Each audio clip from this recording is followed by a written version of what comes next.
नमस्कार दोस्तों, स्वागत है आप सभी का। आज का पहला कमेंट सर्वेंदु रॉय जी की तरफ से है।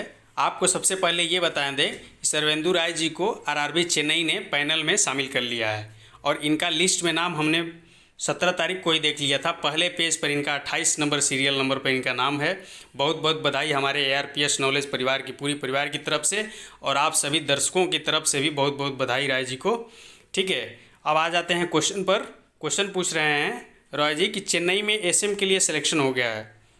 ठीक है, सो पहला क्वेश्चन इनका ये है कि कब तक ज्वाइनिंग मिल जाएगी। देखिए, चेन्नई आरआरबी ने पैनल जारी कर दिया, 10-15 दिन और लग जाएगा, डिवीज़न अलॉट हो जाएगा। और सारी प्रक्रिया को देखते हुए मान के चलिए कि आपको फर्स्ट वीक ऑफ दिसंबर या 15 दिसंबर तक ज्वाइनिंग मिल जाएगी। ठीक है, ट्रेनिंग पर कब भेजा जाएगा, तो ट्रेनिंग पर जैसे ही आपको ज्वाइन कराया जाएगा 1-2 दिन में ट्रेनिंग सेंटर में जो शेड्यूल होगी उसमें आपको ट्रेनिंग करा लिया जाएगा। ठीक है, अब आप कैपेसिटी पूछ रहे हैं, तिरुचिरापल्ली की JRTI तिरुचिरापल्ली की कैपेसिटी पूछ रहे हैं, तो वहाँ 500 के लगभग SM को ट्रेनिंग वो करा सकते हैं।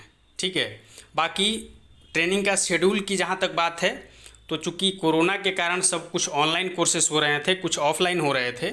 तो जब आप जाइएगा JRTI तिरुचिरापल्ली ने डायरेक्ट अपने नोटिस में लिखा हुआ है कि हम इनिशियल कोर्सेस को तब प्लान करेंगे जब कोई डिवीज़न हमसे ये डिमांड करेगा कि हमारे यहाँ कैंडिडेट हैं, आप इनिशियल कोर्स को मतलब इनिशियल कोर्स लॉन्च करिए।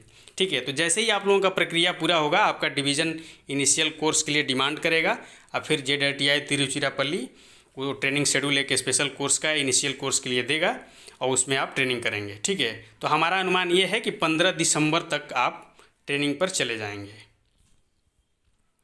दूसरा क्वेश्चन भी रॉय जी की तरफ से ही हमने लिया हुआ है, क्योंकि रॉय जी परमानेंट हमारे जो है कि दर्शक रहे हैं और ये कंटिन्यू जुड़े रहे हैं। आपसे भी कहेंगे कि आप कंटिन्यू जुड़े रहिए, कोई सारी ऑथेंटिक इन्फॉर्मेशन आपके साथ शेयर की जाएंगी। ठीक है, तो क्वेश्चन है दूसरा रॉय जी का कि शादी करने के लिए कितने दिन की छुट्टी मिलती है। देखिए, वैसे यदि आप ज्वाइन कर लिए तो शादी वादी में लगभग 1 महीने की छुट्टी मिल जाती है। ठीक है, फिर आप पूछ रहे हैं कि ट्रेनिंग के बाद कब छुट्टी मिल जाएगी। ठीक है, कोई शादी करना चाहे तो ट्रेनिंग के बाद जब आप इंडिपेंडेंट चार्ज ले लेंगे, ट्रेनिंग के बाद आप अपने डिवीज़न आते हैं वापस, फिर लाइन ट्रेनिंग करते हैं, उस दौरान फिर आपकी JRTI रिजल्ट जारी करती है और रिजल्ट आपके डिवीज़न में आ जाता है, तब आपके स्टेशन पर पोस्टिंग होती है। ये सारी प्रक्रिया में ट्रेनिंग के बाद डेढ़ महीने के आसपास लग जाते हैं, 1 से 1.5 महीने। ठीक है, उसके बाद जब आप स्टेशन आ जाएंगे तो आपको छुट्टी मिल जाएगी। बाकी वैसे लाइन ट्रेनिंग में लेना चाहते हैं तो 10 दिन, 1 हफ्ते 10 दिन तक कोई छोड़ सकता है आपको। ठीक है, या फिर रेयर एंड रेयरेस्ट केस में कोई ऑफिसर बहुत खुश है आपसे तो वैसे भी छोड़ देगा आपको। ठीक है, लेकिन ये मान के चलिए कि आपको छुट्टी लेना है यदि शादी के लिए लगभग 30 दिन और आसानी से मिल जाए तो आप इंडिपेंडेंट चार्ज ले लीजिए ट्रेनिंग के बाद, फिर उसके बाद आपको छुट्टी मिलेगी। ठीक है, नेक्स्ट क्वेश्चन जयराम शाह जी की तरफ से है। ये पूछ रहे हैं कि सर, अगर प्रोविजनल सर्टिफिकेट से काम चल सकता है तो मेरे पास डिग्री सर्टिफिकेट नहीं है, प्रोविजनल सर्टिफिकेट से काम चल सकता है क्या? बिल्कुल चल सकता है जयराम जी, रेलवे प्रोविजनल सर्टिफिकेट को एक्सेप्ट करती है। ठीक है, प्रोविजनल सर्टिफिकेट आप दीजिएगा, फिर यदि वो टाइम देते हैं कि इतने टाइम में आप ले आके डिग्री जमा कर दीजिएगा तो जमा कर दीजिएगा। ठीक है, डिग्री के लिए भी अप्लाई कर दीजिए, जैसे ही डिग्री मिलेगी ले आके डिवीज़न में जमा कर दीजिएगा। ठीक है, नेक्स्ट क्वेश्चन दिनेश कुमार जी की तरफ से है। पूछ रहे हैं कि सर, हम SECR बिलासपुर जोन से 264 पोस्ट हैं, क्या सर सभी कैंडिडेट का पैनल एक साथ जारी होगा? जितने आदमियों की ट्रेनिंग में भेजेंगे उनकी पैनल जारी होगा? नहीं, जितने को ट्रेनिंग में भेजेंगे उनकी नहीं, पैनल सबकी एक साथ जारी होती है। यदि कोई मेडिकल में नहीं क्वालिफाई कर पाता है या अनफिट हो जाता है या फिर जिन्हें मेडिकल में रोक लिया जाता है, केवल वही लोग रुकेंगे या कोई प्रेजेंट नहीं हुआ है वो रुकेगा। ठीक है, बाकी सभी की पैनल जारी कर दी जाती है। ठीक है, ट्रेनिंग में भेजने का काम बाद में होता है। नेक्स्ट क्वेश्चन अमित मीना जी की तरफ से है। ये इस सीरीज़ को थैंक्स बोल रहे हैं, आपको भी बहुत बहुत धन्यवाद मीना जी। क्वेश्चन इनका है कि सर, ज्वाइनिंग के टाइम पर डॉक्यूमेंट की वीडियो कब आएगी? आपने 15 के लिए बोला था। देखिए, इसके लिए हम क्षमा प्रार्थी हैं आप सभी लोगों से, क्योंकि थोड़ी व्यस्तता के कारण हम नहीं टाइम पर ले आ पाए, लेकिन कोशिश में हैं, जैसे ही फ्री होते हैं 2-3 दिन 4 दिन के अंदर में वो वीडियो आ जाएगी। ठीक है, BK बिस्वल जी की क्वेश्चन है कि sir, OBC ex serviceman level 5 cut off 36.31 है, and he obtained score 43.67। East Coast Railway zone Secunderabad, any chance? बिल्कुल चांस है आपका। आप एक सर्विसमैन हैं, 36.31 गया है, 43 आपका मार्क्स है, तो आपका चांस है बिल्कुल, लेवल 5 में हो जाएगा आपका, ठीक है। नेक्स्ट क्वेश्चन पंकज कुमार जी की तरफ से है, पूछ रहे हैं कि सर कितना चांस है एसएम के सेकंड डीबी में सभी लेवल क्लियर होने के बाद आएगा क्या? लेवल 5 से पहले एसएम में 1.65 से चूक गए हैं, ठीक है, बाकी लेवल में नंबर कम है। ये आरआरबी चेन्नई के रेस्पेक्ट में बात कर रहे हैं पंकज जी, ठीक है, चैनल से काफ़ी जुड़े हुए हैं। ये लेवल 5 के रिजल्ट के बाद ही आएगा पंकज जी, ठीक है, सारे रिजल्ट देने के बाद मेरे समझ से पैनल को ये कंसीडर करेंगे सेकेंड डीबी को, ठीक है। जहाँ तक हमारा मानना है, अभी तक जो रेलवे आरआरबी करती रही है वो सारी लेवल के बाद ही करेगी, ठीक है। और आपका चांस बन रहा है, चूँकि आपके आरआरबी चेन्नई में सीटें काफ़ी वैकेंट रह गई हैं, तो आपका चांस बन रहा है, ठीक है। हो सकता है कि ऊपर वाले ने कहीं ना कहीं आपके साथ जो है कि आपको सहयोग बना रहा है, ठीक है, तो हमारी शुभकामनाएं रहेगी इसके लिए। नेक्स्ट क्वेश्चन शिवेंद्र परिहार जी का है, thank you sir for this series. बहुत बहुत धन्यवाद आप लोगों का भी। पहला क्वेश्चन इनका है कि फॉर्म भरते समय ईडब्ल्यूएस सर्टिफिकेट नंबर और डेट गलत डाल दिया था, ठीक है, एफिडेविट से काम चल जाएगा? बिल्कुल चल जाएगा। मैं अभी नया ईडब्ल्यूएस सर्टिफिकेट रेलवे फॉर्मेट पर बनवा लिया हूँ, बहुत सही। 2019 से 22 तक भी मेरे पास ईडब्ल्यूएस सर्टिफिकेट है, जो यूपी गवर्नमेंट का, जिनका क्राइटेरिया सेंट्रल के इक्वल है, बिल्कुल सही है। अगर कोई प्रॉब्लम आती है तो मुझे यूआर में कंसीडर किया जाएगा। मेरे प्री और मेंस दोनों में यूआर से क्वालिफाई हूँ, प्री में 93 और मेंस में 101.33, बिल्कुल कंसीडर किया जाएगा। यदि आप ईडब्ल्यूएस नहीं भी कंसीडर कर रहे हैं आपका, तो आपको जनरल में लिया जाएगा, लेकिन आपका ईडब्ल्यूएस कंसीडर करेंगे। आप एफिडेविट लेते जाइएगा। गलत है, मुझे लगता है कि वो ध्यान नहीं देंगे तो आप एफिडेविट अपने पास रखिएगा। वो आपसे पूछते हैं यदि कि आपका ये नंबर मैच नहीं कर रहा है, तो फिर आप उसके लिए एफिडेविट देंगे कि गलत हो गया था, लेकिन उस टाइम का ईडब्ल्यूएस आपके पास होना चाहिए, ठीक है। या उस टाइम नहीं भी बन रहा हो तो जो कहें उस हिसाब से, यदि एफिडेविट आपके पास है तो एफिडेविट दीजिएगा, ठीक है। नहीं देते हैं तो फिर आप यूआर में तो क्वालिफाई होंगे ही, ठीक है। नेक्स्ट क्वेश्चन रवि सामंत जी का है, बोल रहे हैं कि सर अगर इलाहाबाद जोन से डीबी में डिवीज़न का प्रेफरेंस लिया जाए तो कौन सा प्रेफरेंस फर्स्ट में दें? देखिए, पहली चीज़ तो ये है रवि जी कि प्रेफरेंस लिया नहीं जा रहा है, ठीक है, और आपके साथ अलग से तो होगा नहीं, ठीक है, अभी आगे भी नहीं लिया जाएगा। आरआरबी इलाहाबाद को हम पूरी तरह जानते हैं, तो आरआरबी इलाहाबाद में अब प्रेफरेंस नहीं लिया जाएगा। लेकिन मान लीजिए यदि लिया भी जाता है, तो यदि घर आपका आगरा और झांसी से पास में न होगा, तो आप इलाहाबाद आरआरबी के लिए डिवीज़न प्रेफरेंस में प्रयागराज डिवीज़न, इलाहाबाद डिवीज़न को फर्स्ट प्रेफरेंस पर रखेंगे, ठीक है। नेक्स्ट क्वेश्चन सौनिक देव की तरफ से है, ये पूछ रहे हैं कि मेरे लेफ़्ट आई में वाइट पोर्शन में एक छोटा सा लाइट ब्लैक स्पॉट है, लेकिन उससे मेरी विज़न में कोई दिक्कत नहीं है, मेरा विज़न 6/6 है और मैं कलर ब्लाइंडनेस भी नहीं है आपको, ठीक है। आई में कोई सर्जरी भी नहीं हुई है, ठीक है। इस डार्क स्पॉट के कारण मेडिकल में कोई दिक्कत तो नहीं होगी? देखिए सौनक जी, आपसे पूछताछ ज़रूर होगी, लेकिन आपका विज़न बिल्कुल ठीक है, कलर ब्लाइंडनेस कुछ नहीं है, तो आपको दिक्कत नहीं आना चाहिए, ठीक है। आपसे पूछताछ करेंगे डॉक्टर, बता दीजिएगा जो भी है, लेकिन उससे दिक्कत नहीं होगा आपको, ठीक है। विवेक कुमार जी क्वेश्चन पूछ रहे हैं कि सर आई विज़न को इम्प्रूव करने के लिए क्या सब करना चाहिए? ठीक है, अभी सही रहेगा क्योंकि मेरा लेवल 5 में चांस लग रहा है, ठीक है। आपने इस वीडियो में मेडिसिन की बात कही है, प्लीज़ बताएं। देखिए, मेडिसिन हमसे ज़्यादा तो डॉक्टर जानेगा, मेडिसिन के लिए मैं नहीं कर रहा हूँ, मैं ये कर रहा हूँ कि यदि आप ग्लासेस लगा रहे हैं तो कंटिन्यूअस ग्लासेस को लगाइए, क्योंकि ये मेरा भी अनुभव है कि ग्लासेस लगाने से आपकी विज़न जो है या तो वहीं रुकी रहती है या और इम्प्रूव होती है, ठीक है। ग्लासेस को लगाते रहिए। जो अब आप पढ़ लिख के एनटीपीसी क्वालिफाई कर रहे हैं, सारी चीज़ें आपको मालूम है कि आई के लिए क्या फ़ायदेमंद है, उस हिसाब से डाइट लीजिए, ठीक है। डॉक्टर के रिकमेंडेशन से कोई आई ड्रॉप दे रहे हैं तो आई ड्रॉप लीजिए, ठीक है। बाकी डॉक्टर से मिलिए, लेकिन ये है कि आप यदि ग्लास लगा रहे हैं और कंटिन्यूअस लगा रहे हैं तो इम्प्रूवमेंट आता है, ठीक है। यही सब करिए, आप में तो अभी टाइम है। नेक्स्ट क्वेश्चन दिनेश कुमार जी की तरफ से है, thank you for this series. Thank you Dinesh ji. Question आपका है कि सर एसएम में मेडिकल हुआ है और सर वहाँ कुछ भी नहीं बताया गया और बोला गया कि आप जा सकते हैं, फिर मेडिकल फिट समझूं या कोई सस्पेंस में है? कोई सस्पेंस नहीं है, आप मेडिकली बिल्कुल फिट हैं। यदि आप अनफिट रहते तो आपसे बोला जाता है ये पर्सन में आपको दिक्कत है, ये दिक्कत है, ठीक है। आप बिल्कुल मेडिकली फिट हैं दिनेश जी, डोंट वरी, ठीक है। टारगेट एनटीपीसी की तरफ से क्वेश्चन है कि सर नागपुर डिवीज़न में आरआरबी मुंबई या आरआरबी बिलासपुर किस में आता है? Sir RRB Mumbai JAA post में नागपुर डिवीज़न मिल सकता है क्या? तो टारगेट आरआरबी एनटीपीसी जी, आपको मैं बता दूं कि ये नागपुर जो डिवीज़न है वो नागपुर डिवीज़न आरआरबी मुंबई में भी है, वो दूसरा है, और नागपुर डिवीज़न बिलासपुर में भी है, SECR में वो दूसरा है, ठीक है। और JAA पोस्ट की बात है तो नागपुर आपको मिल सकता है, डिवीज़न अलॉट बिल्कुल हो सकता है आपको। और JAA की खासियत ही यही है कि या तो आप हेडक्वार्टर में रहेंगे या फिर DRM ऑफिस में रहेंगे, ठीक है। ये देखिए, ये आरआरबी मुंबई वाले नागपुर का है स्टेशनों का विवरण। नागपुर जंक्शन है जिसमें वडोदरा है, चंद्रपुर है, बलराह शाह जंक्शन है, बैतूल है, ये सब हैं, ठीक है। और ये आपका आरआरबी बिलासपुर के तहत आने वाले नागपुर डिवीज़न का है, SECR का है। देखिए A1 क्लास में स्टेशन यहाँ गोंदिया जंक्शन है, ठीक है, राजनंदगांव और भंदरा रोड, इटवारी जंक्शन, ठीक है। ये सब अलग अलग हैं, दो नागपुर अलग अलग हैं, ठीक है। एक आपका आरआरबी बिलासपुर से आप जाएंगे नागपुर डिवीज़न में, और एक आपका आरआरबी मुंबई के तहत जाते हैं। नेक्स्ट क्वेश्चन तरुण राणा जी की तरफ से है, थैंक यू, आपको भी बहुत बहुत धन्यवाद तरुण राणा जी। क्वेश्चन पूछ रहे हैं कि ALP versus level 5 typing post में कौन सी अच्छी है? जी नहीं मिल पाएगा क्योंकि 13 मार्क्स ही ज़्यादा है, ठीक है। तो टाइपिंग पोस्ट में सीनियर क्लर्क कम टाइपिस्ट लीजिए, बहुत अच्छा है, सीनियर कम टाइपिस्ट ले लीजिए, या लेवल 5 में यदि JAA मिल जाए तो फिर और सुपर है पोस्ट, ठीक है।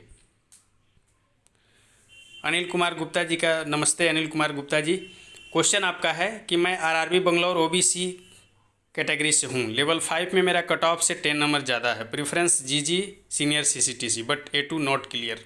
क्या CCTC मिलने का चांस है? बिल्कुल है, CCTC मिलने का चांस है, आपको CCTC मिलना चाहिए, ठीक है।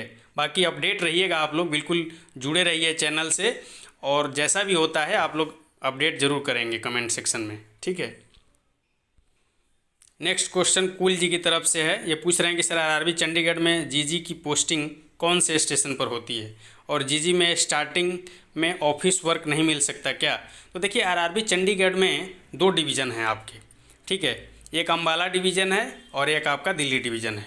अब दिल्ली में देखिए नई दिल्ली मिल सकता है आपको, दिल्ली मिल सकता है, और अम्बाला में खुद अम्बाला है, चंडीगढ़ मिल सकता है, भटिंडा मिल सकता है, मतलब जहाँ बड़े बड़े स्टेशन ही मिलते हैं, जो गार्ड और ALP होते हैं उनके लिए बड़े बड़े स्टेशन ही मिलते हैं, जहाँ से गाड़ियाँ टर्मिनेट होती हैं, जहाँ से गाड़ियाँ बन के चलती हैं, वो बड़े बड़े स्टेशन ही मिलेंगे आपको, ठीक है। बाकी दूसरा जो क्वेश्चन है आपको कि GG में स्टार्टिंग में ऑफिस वर्क मिल सकता है क्या, तो ये मुश्किल है देखिए कुल जी, क्योंकि ये 2-4 यदि लेडी हैं उसमें तो उनको कोशिश किया जाता है कि ऑफिस में दे दिया जाए, ठीक है, या फिर जो पहले से अटैच है वो है।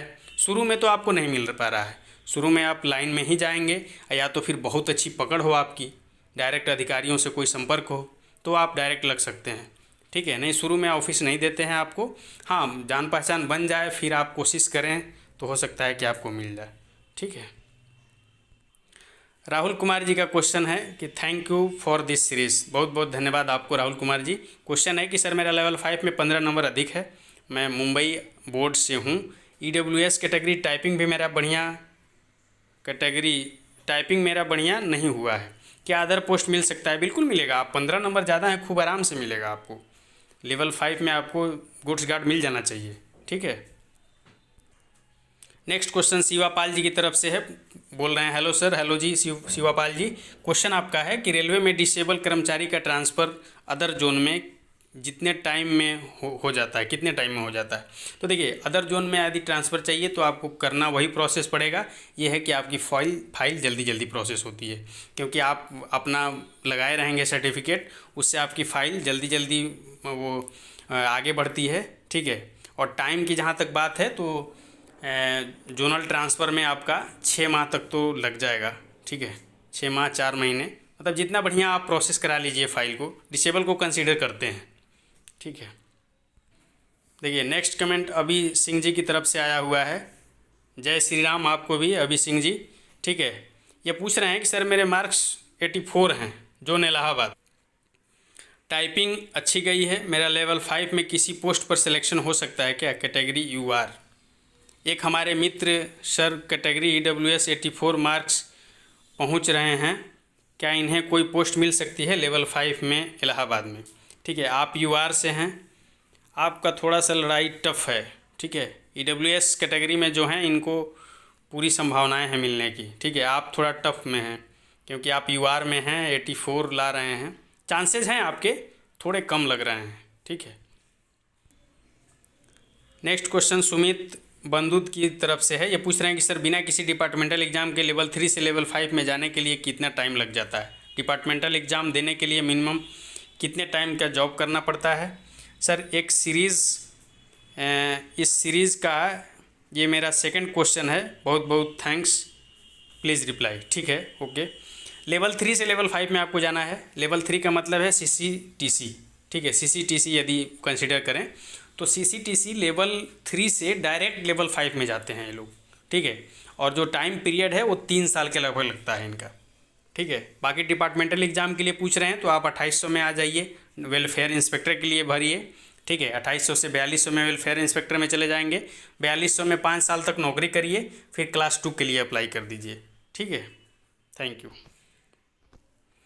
नेक्स्ट क्वेश्चन अमरीश कुमार जी की तरफ से है कि सर मेरा एक आई 6/6 है और दूसरी आई 6/12 है, क्या A2 पास कर देंगे या फेल कर देंगे? देखिए अमरीश जी, अब आपको आइडिया बताते हैं। यदि आपका जो 6/6 आई है, क्या करते हैं कि आपको C को दिखाते हैं, रेलवे मेडिकल में C को दिखाते हैं। यदि आपका आई जो 6/6 है, पहले उससे पढ़वा लिए। ठीक है, तो साइको क्या होगा कि आपका आई ठीक है। ठीक है, और दूसरा वाले से जब पढ़वाएंगे तो आप उनके हैंड के डायरेक्शन को देखिएगा कि वो किधर की तरफ अपने हैंड को घुमा रहे हैं, क्योंकि C को घुमाते हैं वो। ठीक है, C को घुमाते हैं वो, तो उनके अंदाज से कुछ बोलिएगा। हो सकता है कि अब थोड़ा बहुत का डिफरेंस रहेगा तो आपको, चूँकि 6/9 लेना है, 6/12 बहुत नज़दीकी मामला है। पहले आई से अब अच्छा पढ़ लेंगे, दूसरे से थोड़ा अंदाज से भी देख लीजिएगा तो हो जाना चाहिए। ठीक है, मेरा भी एक 6/9 था, एक 6/12 था, लेकिन हमने चूँकि ग्लासेस लगाए थे तो लास्ट टाइम तक मेरा 6/9 आ गया था। ठीक है, बाकी आप थोड़ा सा अंदाज से देखिएगा कि हैंड किधर रोटेट कर रहे हैं अपना। ठीक है, नेक्स्ट क्वेश्चन सचिन सोनी जी की तरफ से है। जय हिंद आपको भी सचिन जी। पूछ रहे हैं कि SM के लिए डिवीज़न अलॉट हमारे करस्पॉन्डेंस एड्रेस के आधार पर होता है या परमानेंट एड्रेस के आधार पर? ठीक है, पहला चीज़ तो ये है कि मेरिट से वो देखते हैं और फिर ज़्यादा देखते भी नहीं हैं। यदि आप बहुत दूर के हैं तो फिर नहीं आपको देखते, कंसीडर नहीं करते। ठीक है, लेकिन जो आप पूछ रहे हैं कि करस्पॉन्डेंस पर देखते हैं कि परमानेंट पर, तो परमानेंट एड्रेस देखा जाता है कि आप कहाँ के निवासी हैं, उसी आधार पर डिवीज़न अलॉटमेंट में थोड़ा सा देखते हैं। ठीक है, वो भी मेरिट के आधार पर देखते आते हैं। यदि उनकी जैसे जिस डिवीज़न के लगभग नज़दीक के लोग ज़्यादा लोग हैं, उस डिवीज़न में सीट कम है तो वहाँ ना दे करके दूसरी जगह भी आपको दे सकते हैं। ठीक है, नेक्स्ट क्वेश्चन बिट्टू कुमार जी की तरफ से है कि RRB रांची का फाइनल लिस्ट कब तक दे सकता है और ACR की ट्रेनिंग कहाँ होती है? RRB रांची का फाइनल पैनल लिस्ट कब तक दे सकता है? ठीक है, और ACR का ट्रेनिंग कहाँ होती है? तो RRB रांची का जो फाइनल पैनल लिस्ट है वो देखिए 21 तारीख को ब्लॉक डेट दिया हुआ है। ठीक है, तो मान के चलिए कि ये अक्टूबर लास्ट में या नवंबर के फर्स्ट वीक में पैनल दे सकता है RRB रांची। ठीक है, और आप दूसरा क्वेश्चन जो आपका है ACR का ट्रेनिंग कहाँ होती है, तो ACR में देखिए आपका खड़गपुर डिवीज़न हो गया, चक्रधरपुर डिवीज़न हो गया, आद्रा डिवीज़न हो गया। ठीक है, ये सभी, और चक्रधरपुर डिवीज़न में ही ट्रेनिंग सेंटर है ZRTI सीनी।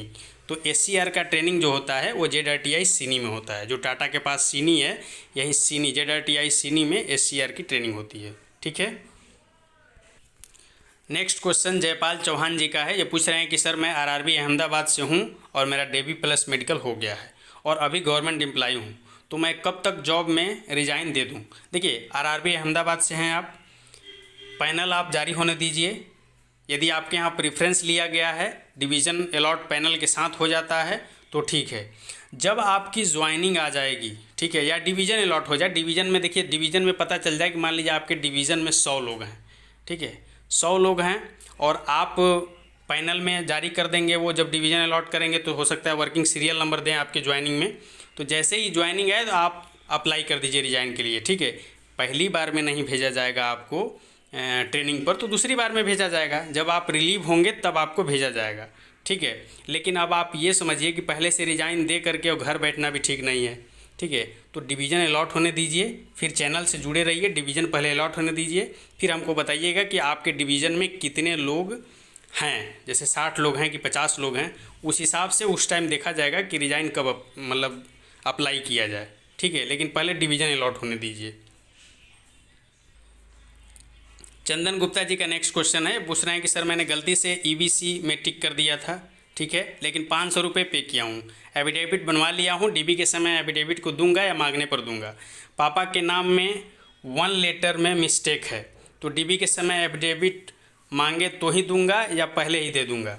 पापा के नाम में मिस्टेक है, वो ध्यान ही नहीं देंगे, ठीक है। पहली चीज़ ध्यान देने वाली चीज़ ये है कि ईबीसी को ध्यान दे सकते हैं, इसके लिए एफिडेविट रखे रहिएगा। एफिडेविट आप दोनों बनवा लीजिएगा, दोनों रखे रहिए। एफिडेविट तभी दीजिएगा जब वो मांगे, ठीक है, अपने से ना दीजिएगा।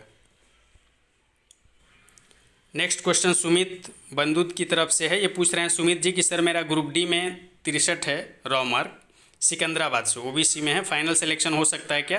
फाइनल सिलेक्शन हो सकता है। इस बार का पेपर टफ था ग्रुप डी का, तो फाइनल सिलेक्शन आपका हो सकता है, ठीक है, हो जाएगा। सिकंदराबाद है, दूर भी है, वहाँ की मेरिट कम जाती है। तो 63 है, ओबीसी हैं, ग्रुप डी है। इस बार पेपर बहुत टफ था, तो हो जाना चाहिए, ठीक है। नेक्स्ट क्वेश्चन शक्ति सौरभ जी की तरफ से आया है, ये पूछ रहे हैं कि सर मैंने आरआरबी रांची जोन से अप्लाई किया था, लेवल 3 में 95 है, ओबीसी कैटेगरी से, तो मुझे कहाँ का डिवीज़न अलॉट होगा? देखिए आरआरबी रांची से हैं आप, तो आपको रांची मिल सकता है, ठीक है, रांची मिल सकता है, आपको धनबाद भी मिल सकता है, और उधर आपका चक्रधरपुर मिल सकता है, चक्रधरपुर, खड़गपुर, आद्रा डिवीज़न, सब डिवीज़न मिल सकता है, ठीक है। अब देखिए कौन सा डिवीज़न आपको अलॉट होता है, ठीक है। नेक्स्ट क्वेश्चन महादेव की तरफ से है, ये पूछ रहे हैं कि commercial apprentice versus CGL auditor में बेस्ट कौन सा रहेगा, एंड सीए की वर्क प्रोफाइल कैसी है। दूसरा क्वेश्चन आपका है कि इलाहाबाद एनआर में कमर्शियल अप्रेंटिस के लिए आगरा के पास कौन सा स्टेशन मिलेगा, ठीक है।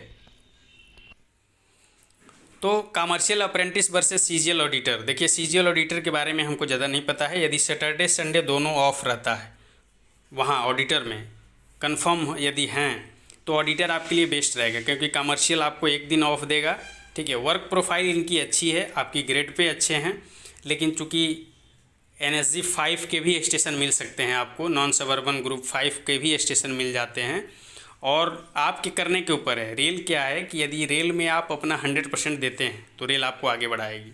आप कमर्शियल अप्रेंटिस से आते हैं, आप भविष्य में 2-3 सालों में आप कमर्शियल इंस्पेक्टर बन सकते हैं, ठीक है।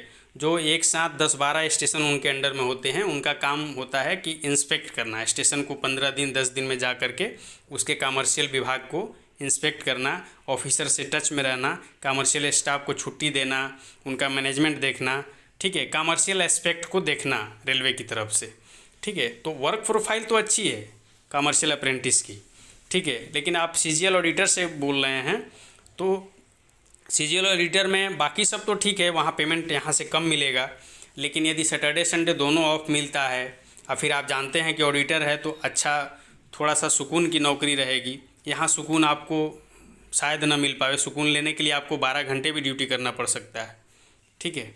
तो आप ऑडिटर को चॉइस कर सकते हैं, लेकिन एक चीज़ पता कर लीजिएगा कि सैटरडे संडे दोनों ऑफ रहता है कि नहीं, ठीक है। दूसरा क्वेश्चन आपका है कि इलाहाबाद एनआर में कमर्शियल अप्रेंटिस के लिए आगरा के पास कौन सा स्टेशन सही रहेगा।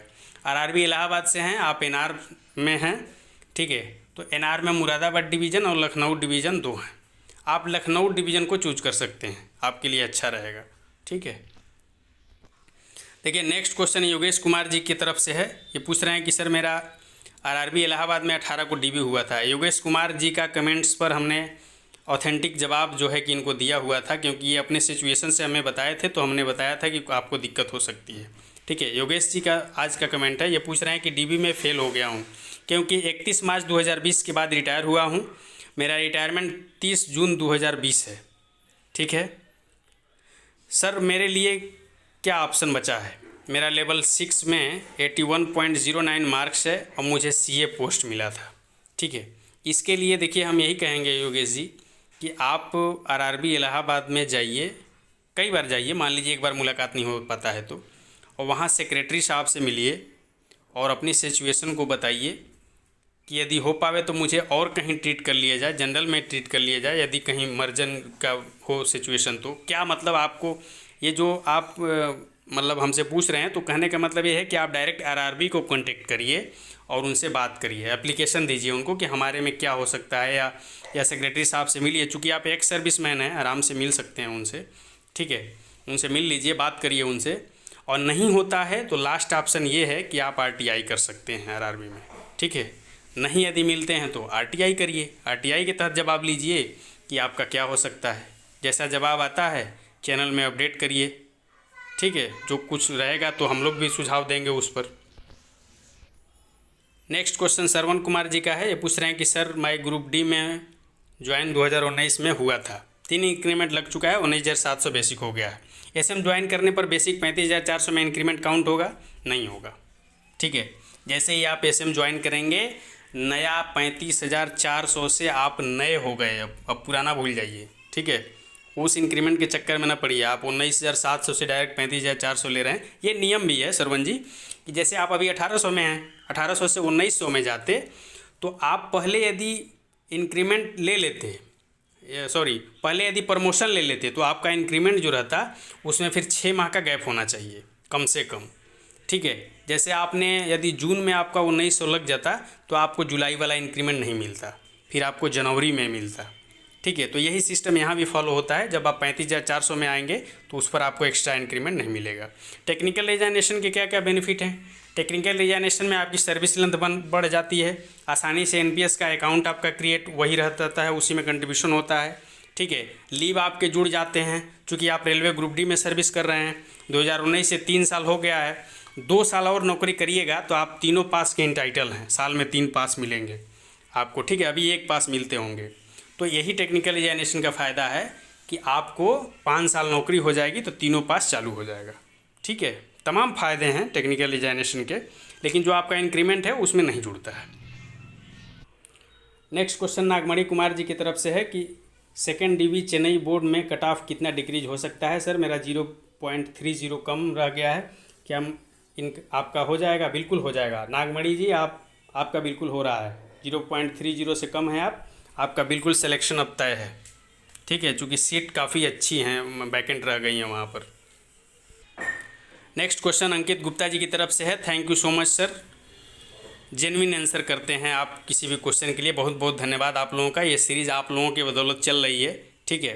क्वेश्चन आपका है कि सर मैं फॉर्म भरते समय साइबर कैफ़े वालों ने ईबीसी को टिक कर दिया था, ठीक है, और मैं 250 ही फीस पे किया था, ओके सर। उस टाइम मेरा इनकम सर्टिफिकेट 40,000 का बना था, जो ईबीसी बनवाने के लिए सही है, ठीक है सर। मैं 4 दिन से अपनी तहसील में ईबीसी सर्टिफिकेट बनवाने के लिए जा रहा हूं, लेकिन वहां से सीधे भगा देते हैं, बोलते हैं कि ऑफलाइन ऐसा कोई सर्टिफिकेट हम इशू नहीं करते। सर फॉर्म में भी मैंने यही इनकम सर्टिफिकेट का नंबर डाला था, सर कोई दूसरा रास्ता बताइए, ठीक है।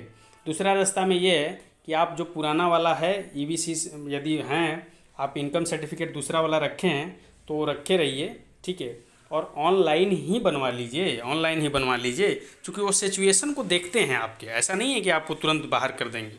आप दूसरा वाला भी, नया वाला ऑनलाइन ही बन रहा है तो ऑनलाइन ही बनवा लीजिए, ठीक है, लेकिन कम का बनवाइएगा, नहीं बनवाएंगे तो आपको जनरल की तरह ट्रीट किया जाएगा, यही दूसरा रास्ता है, ठीक है।